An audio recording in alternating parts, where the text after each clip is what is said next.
Vamos a dar inicio a la actividad teórica de la semana 13. Queremos comentarles que ya nos queda poco, estamos en la recta final. Ya nos quedan creo que 2 clases por delante para finalizar el ciclo académico 2021-2. Y por supuesto, el entregable más importante de todo el curso es el proyecto de investigación. Así que aprovechen la parte práctica para revisar y concluir su proyecto de investigación.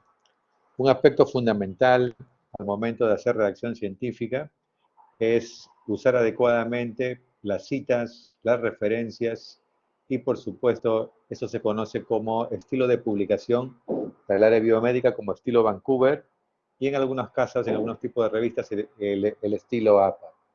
Esta tarde tenemos con nosotros al doctor Manuel Loaiza Alarico.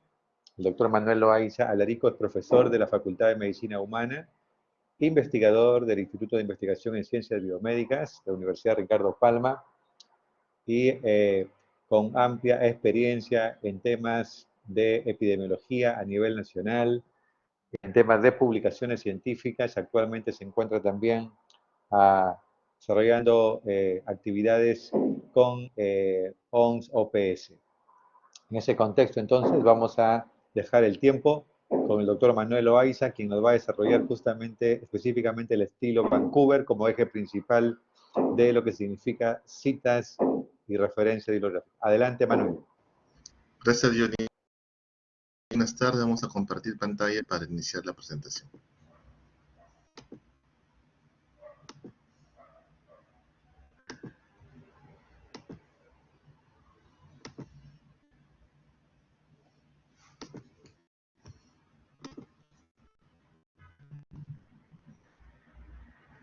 Ok, vamos a iniciar la ponencia el día de hoy hablando sobre las normas de Vancouver y también algo de APA en la presentación. Como ustedes saben, lo importante cuando uno tiene una publicación científica es que existe una palabra que se llama norma, ¿no? Norma, la etimología de la Academia Española, viene del latín escuadra o regla. Es la regla que se debe seguir o que se deben ajustar las conductas, tareas o actividades que están programadas. ¿Y esto por qué? Porque se tiene que unificar el tema de la publicación científica. Si no existe, imagínense una norma o estandarizado un proceso, cada uno publicaría de acuerdo a lo que le parece y habría tanta heterogeneidad que no podrían compararse estas investigaciones. Entonces la norma tiene que ver justamente con el proceso de normalización o estandarización, que es la redacción, ajuste y aprobación de varios procesos semejantes a una norma común que puede estar a cargo de varias instituciones internacionales, ¿no? Vamos a ver más adelante cómo las casas editoras se decidieron reunir para formar este estilo Vancouver, ya que había mucha disimilitud entre diferentes revistas, y esto lo que generaba era más confusión que realmente que una estandarización de algo más concreto que pueda universalizarse la forma de escribir una comunicación científica. Entonces, si vemos las normas, hacemos un análogo de normas, es como el ajedrez. No sé si ustedes han jugado ajedrez, imagino que todos han jugado, pero aún así hay muchos que no juegan. El ajedrez no es un juego de azar, sino un juego racional, ¿no? Donde cada jugador tiene que ir pensando e ir analizando ciertos movimientos antes que el oponente, con la finalidad de hacer un jaque mate, es decir, que el rey no se pueda mover. Entonces, cuando ustedes ven en ese tablero las piezas, ¿no es cierto? Están las negras y las blancas, pero cada una tiene un movimiento diferente, ¿no es cierto? No es igual mover la torre, el caballo, el alfil, la reina o un peón. Cada uno tiene un modelo de forma diagonal, u otro puede ser horizontal, vertical, dependiendo de la pieza. Igual, estas normas permiten para ciertas características de publicaciones estas condiciones especiales. No es igual una carta del editor que una publicación extensa, una publicación de una revista, de una revisión sistemática o de una publicación de un artículo original, ¿no? Ahí tiene ciertas variaciones que también cada revista, dependiendo el tamaño de la revista, el formato de la revista, lo puede agregar, pero hay cosas muy importantes que sí tienen que ir, por ejemplo, como la famosa introducción, metodología, resultados y discusión, ¿no? Que son los 4 ítems que están casi en todas las literaturas o todas las revistas que nosotros conocemos y son publicadas. Entonces, ¿qué es una norma de publicación científica? Es un requisito que se debe cumplir un autor al redactar su manuscrito para que sea escrito por una revista. Además, cuando uno quiere escribir un artículo, tiene que leer las pautas de la revista. Cada revista tiene sus particularidades, por ejemplo, el tamaño de letra, tipo de letra, y eso es muy importante porque uno de los criterios básicos de rechazo es no seguir las pautas de la revista. Si ustedes hacen todo lo que hicieron en la revista, por lo menos tienen un alto porcentaje de no rechazo, por lo menos inicialmente, porque siguen todas las pautas que dice. Son las indicaciones que nos ayudan a los autores para preparar el manuscrito que enviarán a la revista, facilitando al editor la revisión rápida y en tiempo más corto. Entonces, este manuscrito depende de estas normas que están estandarizadas en las revistas. Entonces, una revista científica es una publicación periódica que informa las nuevas investigaciones realizadas. Como ustedes han visto, hay múltiples revistas de diferentes tipos o áreas, y ahora con el tema justamente de la virtualidad y del COVID, se han mejorado algunas cosas, ¿no? Y lo bueno de esto que podemos sacar es que ahora los famosos preprint, que son pre-revistas digitales, se hacen con mayor rapidez y sobre todo que hay mayor conocimiento en corto tiempo. Antes solamente esperamos que se publique en medio físico la revista y teníamos que acceder, ¿no es cierto?, a la revista a través de una hemeroteca, una biblioteca, pero ahora felizmente con el tema de la virtualidad hay artículos que antes que estén ya en escrito pueden estar en virtual y sirven mucho para, sobre todo, tomar decisiones como tratamientos o pronósticos o alguna técnica nueva que se utiliza para evitar la mortalidad y letalidad de una enfermedad. Los tipos de normas de publicación científica son varias. Recuerden que solamente no es medicina o salud, sino también hay ingeniería, hay letras, ¿no? Entonces cada uno tiene ciertas características porque requiere que la investigación es cualitativa y cuantitativa, y no es igual la quali que la quanti. La cualitativa tiene que ver más con los aspectos del pensamiento, de la persona, la percepción, el conocimiento, a través de que son pruebas no probabilísticas, donde uno elige de forma intencionada y lo que quiere saber es el por qué pasa eso, quiere buscar la causa raíz. Mientras que el cuantificado, la cuantitativa, tiene que buscar una magnitud, medir el proceso, buscar una magnitud de forma probabilística, que sea el azar quien decide el sorteo, de manera que no intervengamos, pero sí veamos esa relación, efecto que tiene. Entonces cada una tiene ciertas formas de identificarse o ciertas formas también de escribirse. Es así que se han creado muchos tipos de normas, por ejemplo, la que ustedes ven ahí, hay varias, una de ellas fue por la de Harvard, muy utilizada en física, ciencias naturales, ciencias sociales. Hay otra como la MLA, de la Asociación Americana de Lenguaje Moderno, utilizada en informes y trabajos de investigación. Pero de estas, las más conocidas que han ido quedando al final, por lo menos en lo que es en nuestra parte de lo que es continente americano, tenemos el estilo A, que fue creado por la Asociación Americana de Psicología y utilizado mucho en ciencias sociales y humanidades, ¿no? Acá se usa mucho en las universidades del APA para este tipo de estudios que se van a hacer. Mientras que el estilo Vancouver está netamente asociado a revistas de medicina, biología y también ciencias exactas. Pero más se usa en temas de medicina y biología, es mucho el estilo Vancouver con las características que los vamos a comentar. ¿Dónde nació Vancouver, no? ¿Cómo nace el estilo Vancouver? El año 78, un pequeño grupo de directores de revistas médicas se reunió en Vancouver, en Canadá, para establecer estas normas, ¿no? Estos grupos de editores se reunieron y formaron el Comité Internacional de Editores de Revistas Médicas, que es el ICMJE, ¿no? Que está en inglés, las siglas en inglés. Pues este comité lo que hace es regular de forma periódica y identificar si es que es la mejor forma, o uniformar los manuscritos. ¿Por qué? Porque también permite tener con eso una comparabilidad con otros temas y también identificar, sobre todo para hacer revisiones sistemáticas de forma más ordenada. Entonces, este comité internacional, acá tienen ustedes una página donde hay los propósitos del comité, las consideraciones éticas del comité, las publicaciones, cómo preparar un manuscrito y algunas cosas que van informando, que son como unos tips que puede ayudar para poder redactar un paper de forma oportuna, de forma concreta y que pueda ser publicable, porque la idea es que uno lo que hace sea publicable. Ahora, ¿qué cubre Vancouver? No solamente, nosotros cuando hablamos de Vancouver pensamos que solamente cubre lo que es las referencias bibliográficas, ¿no es cierto? Que son cómo se debe escribir. Y esto no es tan cierto, ¿no? Sino cubre muchos más criterios dentro de lo que es una publicación, como por ejemplo la declaración de propósitos de este comité, qué principios éticos se deben considerar, los procesos editoriales relacionados con la publicación, por ejemplo, y cómo se debe hacer, la preparación de un manuscrito, y un punto final son las referencias bibliográficas.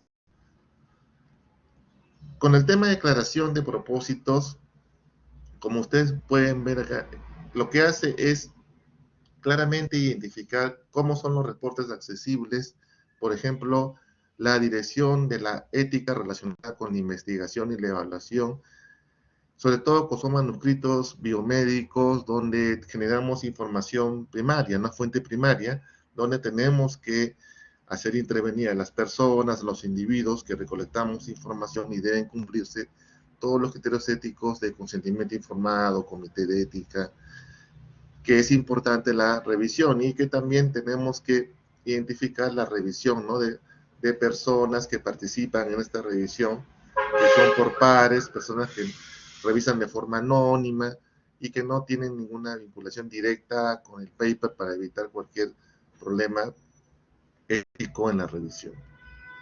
Los principios éticos son muy importantes. Miren, así que en Europa ha habido muchos casos que se han conocido y han constituido, por ejemplo, en temas de expulsión de un gobierno como el que ven acá, con la canciller Angela Merkel, y la acusación a la ministra de Educación por un plagio de tesis doctoral, ¿no? Como ustedes saben, existe ahora antiplagio como el Turnitin, ¿no es cierto?, que ve la similitud y lo que hace es identificar cualquier documento que uno puede escribir que es idéntico, y eso no puede ocurrir porque las tesis hay partes que son auténticas y únicas y no puede duplicarse, como la discusión, como el análisis, los resultados, por ejemplo, ¿no? Las conclusiones no pueden ser igual porque ustedes han hecho ese análisis de sus lecturas, su interpretación y su conocimiento que tienen a raíz de la búsqueda científica. Igual también, miren, el presidente de Hungría dimite tras plagiar su tesis doctoral, ¿no? Son temas éticos muy fuertes en los países de habla inglesa, el tema de ser académico y no. Entonces, eso es un punto importante dentro de las revistas, que uno hasta firma un documento diciendo que es un artículo propio y que no ha sido copiado, ¿no? Entonces, uno puede identificarlo finalmente. Como te digo, en el Turnitin, pues es importante que nosotros también tengamos estos criterios bien formados, y la universidad justamente quiere tener médicos que tienen principios éticos muy altos y ante tentaciones no caigan, sino por el contrario, hagan las cosas como deben hacerse, que es haciendo las cosas de forma honesta y llevando en alto lo que han ido aprendiendo en lo que es investigación.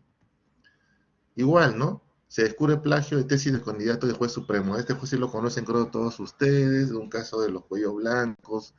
Entonces, miren, en todas partes están al acecho de las tesis, ahora que hay acceso a verificarse, a revisarse, por lo cual es importante que todo proceso de investigación lleva un tiempo, lleva un análisis, pero de forma original y con un trabajo que es publicado.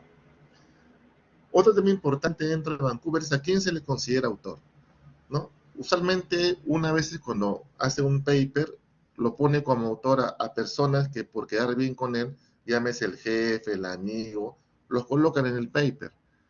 Y eso no debe ser, porque la idea es que acá se coloque los que tienen una contribución esencial, tanto a la concepción y diseño del estudio, a la adquisición de datos que trabajó contigo o a la interpretación de estos, ¿no? La redacción del artículo o la revisión crítica para hacer un aporte importante o la aprobación final de la versión que será publicada. Entonces, la idea es que estos autores cumplan estos tres criterios, es decir, que participen activamente en la lectura, recolección, publicación o revisión final del documento. Es a veces importante esto considerar porque se ve muchas veces que se publican artículos y no han participado las personas, entonces eso no es lo que debería darse, según lo que nos dice Vancouver. Igual que los agradecimientos, es importante también colocar, saber diferenciar, ¿no? Hay personas que nos ayudan, pero no son parte de la autoría. A ellos se les debe agradecer. Es importante también agradecer a todos los colaboradores que han participado de una u otra forma en el trabajo, pero que no han sido parte, digamos, vital del trabajo, de la concepción, llenado, sino que han participado dando facilidades. Entonces a ellos hay que agradecerles. Es una forma de retribución por lo que están haciendo. Así como en la tesis, cuando al final dice agradecimiento, igual en los trabajos de investigación también se coloca agradecimiento a las personas que han facilitado de alguna otra manera que se llegue a cumplir la comunicación científica. Otro tema importante son los conflictos de intereses, ¿no? Ese es un tema que también tenemos que aprender porque a veces un revisor o el director de la revista tiene relaciones económicas o personales que influyen en los sesgos de sus actos. Y eso a veces es involuntario, ¿no? Entonces, lo mejor es, si yo sé, por ejemplo, que estoy evaluando la tesis o un artículo de un amigo que está ahí, lo mejor es que yo no le evalúe, que le evalúe una persona diferente para evitar cualquier conflicto de interés, porque uno siempre, es la forma subjetiva que somos humanos, lo vamos a aplicar. Entonces, mientras que sea un X, por eso cuando uno evalúa un documento, no tiene nombre, ¿no? Se evalúa bajo el contenido. No se sabe de quién es para evitar este conflicto de interés que puede generar un problema, sobre todo en publicaciones que a veces son muy complicadas en la interpretación o en datos que son muy subjetivos y puede generar algunas pautas equivocadas. El otro es el sesgo, ¿no? Según el diccionario, un sesgo es una inclinación parcial de la mente. En nuestro ámbito, la palabra sesgo sirve para definir la tendencia sistemática para producir de forma consistente resultados mejores o peores que otros diseños. Es decir, en términos más criollos, lo vamos arreglando, ¿no? Vamos un poco arreglando la base, un poco cambiando algunas cosas o agregando más población. O sea, lo importante por eso es cuando se hace el protocolo de investigación, deben seguir todas las pautas para evitar esto. Se debe plantear bien la muestra, la población, sacar el tema de la potencia para estar seguro. Cuando hagamos la muestra de recolección, sacar un porcentaje adicional de pérdidas que se pueden dar, verificar las encuestas, lo que se va a levantar la información, que todas las variables estén completas, que no haya vacíos de información, ¿no? Entonces, todo eso permite que realmente evitemos algunos sesgos que una de forma inconsciente, otros consciente, pero igual puede generar un resultado que no lo es. Otro tema importante es la privacidad de los pacientes, sobre todo cuando hay documentos, por ejemplo, de operaciones o tipos de estética, las fotografías, ¿no es cierto? Y los árboles genealógicos deben tenerse cuidado en la publicación, ya que uno tiene primero que tener autorización de la persona antes de la publicación y segunda, a veces es mejor evitar exponer la fase de la persona, ¿no? Por ejemplo, acá en derecho a la privacidad del paciente, ¿no? Se coloca como un cintillo para que no pueda ser identificado, porque es importante, ya que si lo reconocen podría sufrir una estigmatización, ¿no? Por una enfermedad que tiene. Ahora, en cuanto a los autores y revisores, los autores confían a los directores los resultados de su investigación científica, por lo que su manuscrito deberá revisarse respetando la confidencialidad de los autores, ¿no? Entonces, como les decía, es ideal que no se refleje quiénes son para que la revisión sea lo más neutra posible y los padres puedan hacer la función de identificar si está bien o no está comprensible, o es un dato que no concuerda, un valor que no aparece. Entonces, eso es importante porque los editores de la revista deben informar claramente a sus revisores que los manuscritos enviados para revisión son esta comunicación confidencial y no deben mencionarse, no deben decir lo que están haciendo, porque la idea es que sigan en silencio hasta que se determine el veredicto de aprobación o no aprobación. Otro tema también que habla Vancouver es la protección de los seres humanos y los animales, ¿no? Ya cuando se hizo ética en el tema de Helsinki, están los criterios justamente para el tema de incorporación de protección en animales, ¿no? Que deben seguir toda una serie de procesos cuando se utilizan animales para la parte experimental y tener algunas consideraciones con estos, sobre todo cuando tienen que sacrificarse o tienen que entrar a un experimento que genera algún daño al animal. Los procesos editoriales relacionados con la publicación de revistas biomédicas, acá tenemos que la obligación de publicar estudios con resultados negativos. El no aceptar para evaluar la publicación o no en particular, el no publicar estudios con resultados negativos contribuye al sesgo de la publicación. ¿Qué significa esto? Muchas veces nosotros tenemos un objetivo, tenemos un problema de investigación y tenemos nuestras hipótesis, pero cuando al final hacemos los resultados, nos sale que no podemos rechazar la hipótesis nula, por lo tanto, mis objetivos o mi hipótesis que pensaba no la es. Entonces decimos, no, entonces mi trabajo está mal, no sirve.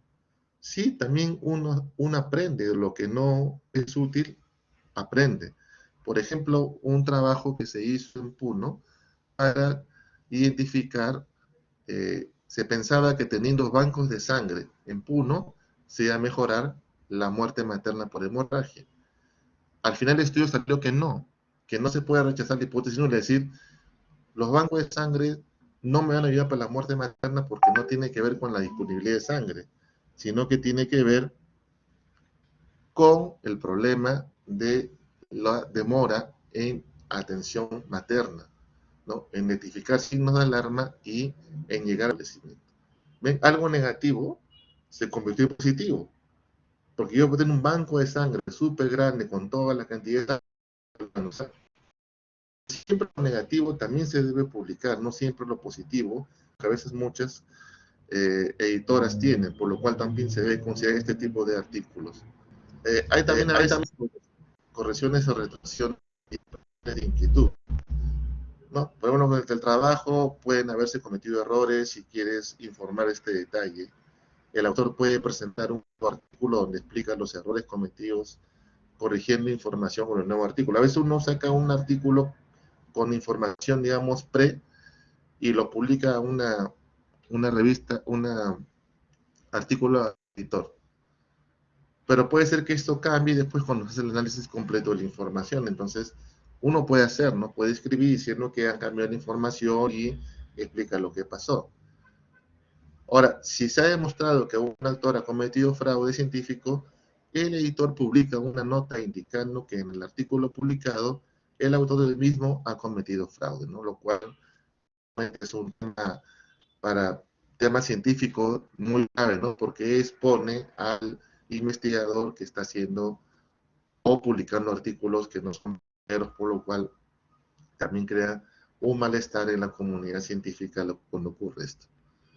Por ejemplo, investigador coreano de células estaminales y seminales acusado de por fraude, ¿no?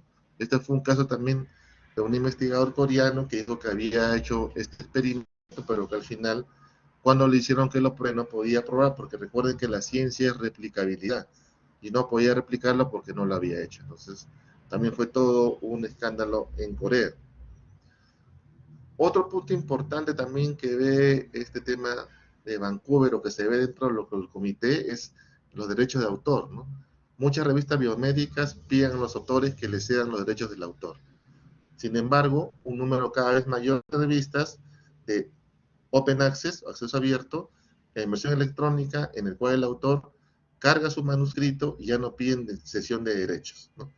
Uno carga el archivo, lo sube con el Open Access, y uno es responsable de ese artículo. Por eso que uno coloca y pone su firma que es responsable y tiene ahí una persona que recibe la correspondencia, ¿no? Ante cualquier duda, recibe la correspondencia y tú respondes o envías más información o compartes datos adicionales que no te alcanzó posiblemente la publicación, pero que puede servir para un estudiante, para otro colega que necesita más información de tu trabajo.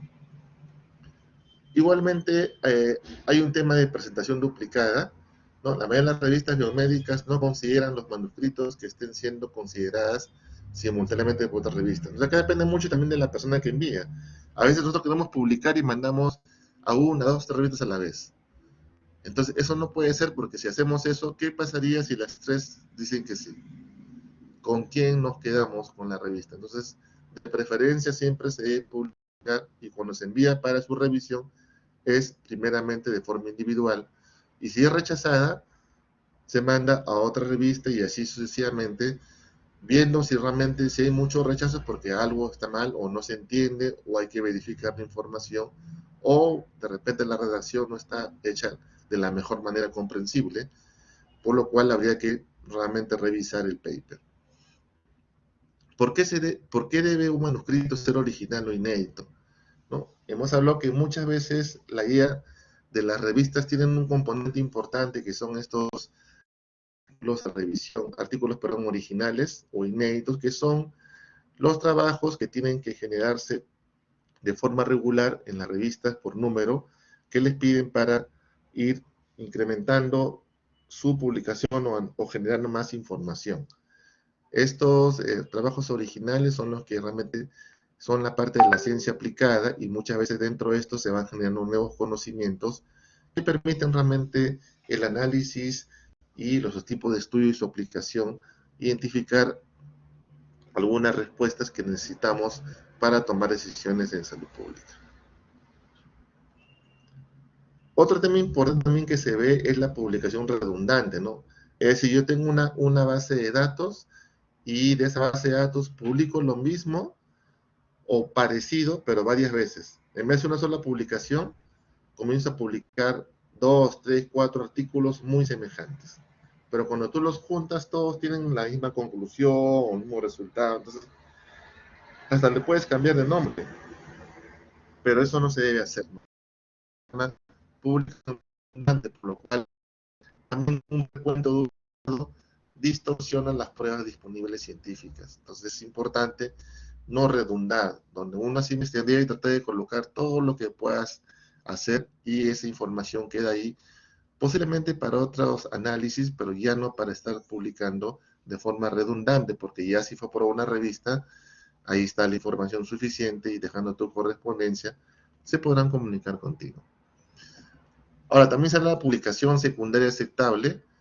Ciertos tipos de artículos deberían llegar al público más amplio posible, ¿no? En tales casos, los editores a veces optan por publicar determinado material que se ha publicado en otras revistas y se publicará con los autores y directores de ambas revistas.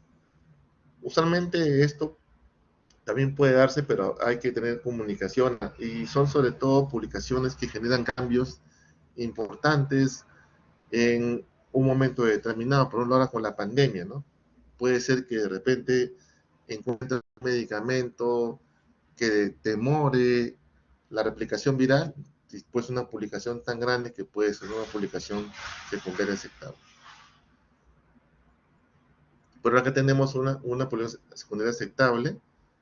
El artículo fue publicado en la revista de la Sociedad Peruana de Medicina Interna, cuyo jefe autoriza la reproducción del mismo, ¿no es cierto?, para nuevamente ponerlo en puesta porque era un artículo muy importante que generaba algún dato para la toma de decisiones. En general, ustedes pueden encontrar estas revistas en varias páginas de Open Acceso, ¿no?, que son libraries, o pueden encontrar con los metabuscadores información suficiente para poder tener todo su capítulo 2 de su tesis, que incluye justamente la revisión bibliográfica y que estos antecedentes son los que se usan en la discusión, ¿no?, para poder ver y comparar mi resultado con otros datos del contexto, si son iguales, son diferentes, y por qué esa diferencia, que es parte de la discusión. Ahora, una sesión importante son cartas al editor. Había una presentación de otro Johnny, que fue la primera de las clases que se hizo. Las cartas al editor son importantes porque proporcionan a los lectores un mecanismo para presentar sus observaciones, preguntas o críticas acerca de artículos publicados en la revista, ¿no? Ya hemos visto que hay diferentes formas de artículos o cartas al editor, pero que estas motivan un poco la crítica o la conversación de un tema especial en la revista, que hace que se mueva mucho en ese momento en el contexto de un tema, por ejemplo, público, que es importante conocer, y haya un feedback de comunicación y permite una manera de recibir información que es muy pequeña, 600 palabras más o menos, con 3 bibliografías a 5, dependiendo de la revista, pero permite poder intercambiar información de forma rápida. La carta del editor es una de las primeras formas de comunicación que estamos intentando. Muchos de ustedes que han hecho el curso han mandado sus cartas al editor y algunos han sido publicados. Entonces, ¿por qué? Porque también depende del contexto de la revista, depende del contexto que tengamos de alguna enfermedad, y también de la forma como ha sido descrito o abordado el problema para que este quede claramente identificado y que el editor crea que es importante. En cuanto a referencias bibliográficas, que es lo que vamos a ver, en sí Vancouver tiene que ver con esta parte, ¿no? Que es las normas y las pautas que dan del derecho al autor, y los que debemos citar nosotros de forma regular toda la información que encontramos para poder identificar de las partes que estamos sacando la información. Es importante colocar esto porque así evitamos el plagio, ¿no? Estamos informando que estamos sacando la información de esa revista, del libro o de un artículo donde hayamos encontrado, y estamos referenciando que estamos tomando esa información para nuestro análisis, para nuestra compilación, y lo importante es que muchas veces la redacción esté en forma adecuada y sobre todo que esté en el contexto que yo estoy haciendo de investigación. O sea, no es solamente sacarlo y pegarlo y copiarlo, sino es interpretarlo en el contexto de tu investigación y cómo puedes, ese dato te va a servir para de repente tener una mejor concepción del problema que estás haciendo. Esto de lo que son la parte de referencias bibliográficas más citadas, tenemos que ver sobre todo con ese artículo de revista, capítulo de un libro completo que hayas tomado algunos datos de este libro, el resumen presentado en un congreso, las tesis universitarias, artículos de revista publicada en internet, o capítulo de un libro o información publicada en internet. Usualmente estos son los lugares donde sacamos referencias bibliográficas, ¿no es cierto? Los artículos de revista son los que encontramos con mayor facilidad, pero por ejemplo cuando buscamos instrumentos para ser utilizados, mejor son las tesis, ¿no? Las tesis además, todas tienen un instrumento y ahí uno puede encontrar claramente un instrumento que fue utilizado, si tiene validez, si tiene confiabilidad, lo vas a encontrar con mayor detalle. En los artículos, no, más que todo están las metodologías, los resultados, que es de forma más breve. Tenemos alguna información también con datos en congresos, que son datos más recientes, con información nueva que te puede servir para tener un mejor conocimiento, o los que están en libros, ¿no? Que son ya, digamos, textos donde ya has hecho información revisada sistemáticamente y que genera un conocimiento aplicado al tema que tú estás buscando. Entonces, cuando hablamos del artículo de revista, la referencia bibliográfica de un artículo publicado contiene dos secciones, ¿no? Datos del artículo, que es la contribución, y datos de la revista seriada, que sería el otro ítem. En cuanto al autor del artículo referenciado, se debe colocar el apellido paterno seguido el inicial del primer nombre.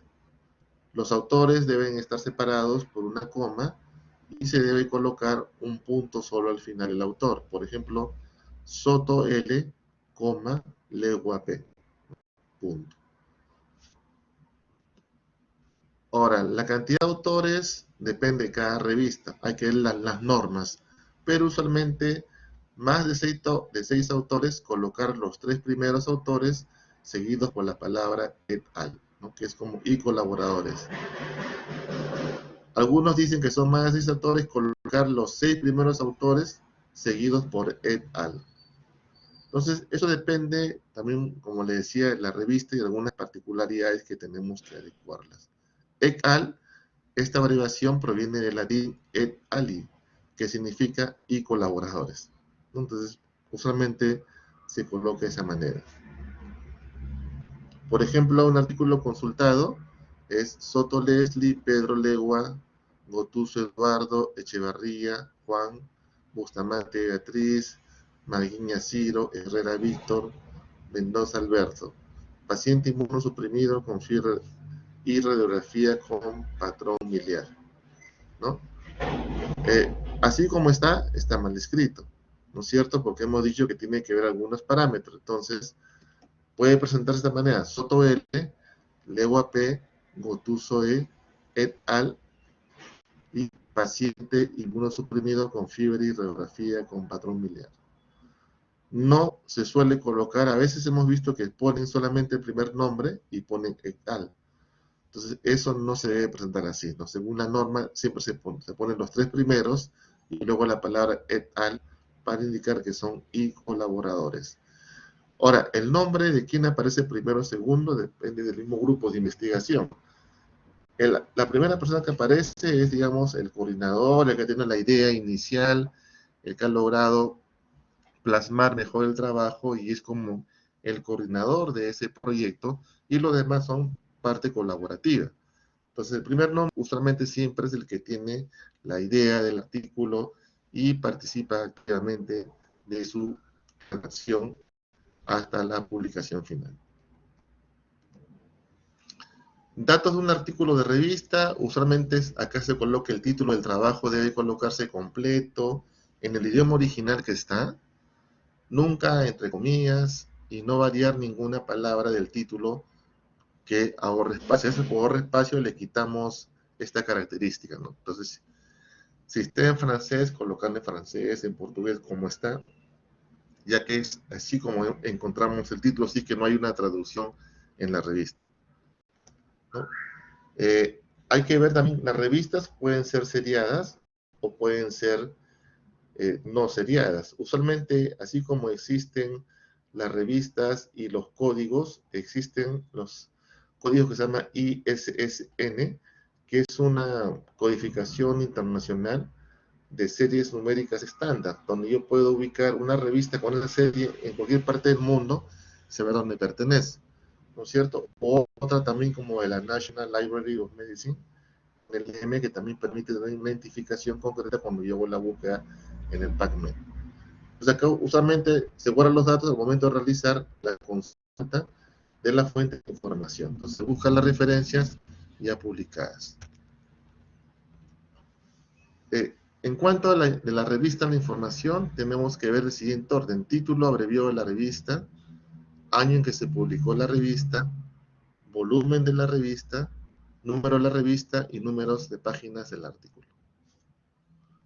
Por ejemplo, TIX R, Pimentel R, Massetti P, Villena J, elevada frecuencia de neuropatía periférica en pacientes con diabetes mellitus tipo 2 de un hospital general de Lima, Perú, ¿no? Se pone en la revista, que es la abreviatura, punto el año, punto y coma, ¿no? El número de la revista, entre paréntesis, el volumen de la revista, dos puntos, página de inicio, página final del artículo. Entonces, esta es la forma correcta como se debe colocar. Nombre de la revista, que está colocada en forma abreviada. Luego, la revista, el año, el volumen, el número y la cantidad de páginas. En cuanto a lo que es un libro, también tenemos dos partes importantes cuando buscamos información en un libro para su contribución del artículo y la monografía. Tenemos, por ejemplo, acá un ejemplo claro de este libro: For J. Piera L. Anticoagulación y fibrosis, en donde en Joffre R. López JM, Luño Pérez Rodríguez P. Editores, Tratado de Hemodiálisis, segunda edición, Barcelona, Editorial Médica, Jeans, 2006, y número de páginas, ¿no es cierto? Es donde encuentro un capítulo de un libro que me ha sido de utilidad para mi bibliografía, usualmente para el marco teórico. Algunos datos importantes cuando tengo el libro hay que poner el autor, título del libro, edición del libro, ciudad donde se publicó, editorial, año de publicación y páginas consultadas, ¿no? Como el que estaba usted viendo ahí. Jiménez S., Interpretación Clínica del Electrocardiograma, tercera edición, Bucaramanga, Publicaciones UIS, 1995, página 87, ¿no? Es una forma más concreta. En cuanto a tesis universitaria, tenemos también nosotros que utilizamos mucho las tesis. En este caso, debemos colocar como coordinado o intento suicida en el Hospital General San José del Callao entre 2006 y 2007, tesis de maestría, Lima, Perú, Universidad Peruana Cayetano Heredia, 2012-25, ¿no? O sea, debemos seguir esta regla: autor, título, grado académico, ciudad, país, institución que otorga el grado, año, número de las páginas consultadas de esta tesis. Otro punto importante en la referencia son los artículos publicados de Internet, ¿no es cierto? En Internet también usamos mucho la información, pero la diferencia y lo otro es que colocamos lo mismo, que fue el apellido y el nombre, como ven acá, el título, la revista, pero colocamos entre paréntesis el tema de Internet, 2012, citado en qué fecha es donde encontramos la búsqueda, el número, el volumen, el número, la cantidad de páginas y dónde está disponible, ¿no? Esto suele colocar en corchetes en vez de paréntesis, y es la forma como se puede colocar una referencia de Internet que permita uno también, cuando hace clic, jalar el enlace y bajar el artículo, de manera que uno ve la disponibilidad de este artículo en la publicación que tú lo estás considerando. Ok, como han visto, Vancouver es no solamente la referencia, sino es un conjunto de acciones que se desarrollan para la publicación científica en salud, ciencias biomédicas en general, que permite tener estas normas, estos parámetros que debemos. Entonces, una buena referencia bibliográfica es indispensable, que permite tener todos estos datos, y son criterios para incluir, para aprobar un paper o para no aprobarlo. Entonces, si no colocamos bien estas normas, el editor lo va a decir que no, que hay que corregirlo. Entonces es importante que sigamos todas las pautas, todas las normas establecidas. Lo de Vancouver, y aparte cada revista tiene ciertas particularidades que tenemos que leer antes de publicar en esa revista, para asegurar que nuestro paper tenga un alto chance de publicación y así lograr la ansiada publicación del artículo que estamos haciendo. Y si en caso lo niegan, igual es un aprendizaje. Uno también aprende de los errores, de cómo escribiste, de cómo interpretaste, y te sirve para ir mejorando el parafraseo, la consistencia, lo que tú quieres saber, qué mensaje quieres dar y que no se entendía. Y eso al final, a veces de 3, 4 rechazos, viene el quinto, el sexto, que ya te aprueban un documento y es el inicio de otras aprobaciones que puede dar. Eso sería todo por el día de hoy. Muchísimas gracias.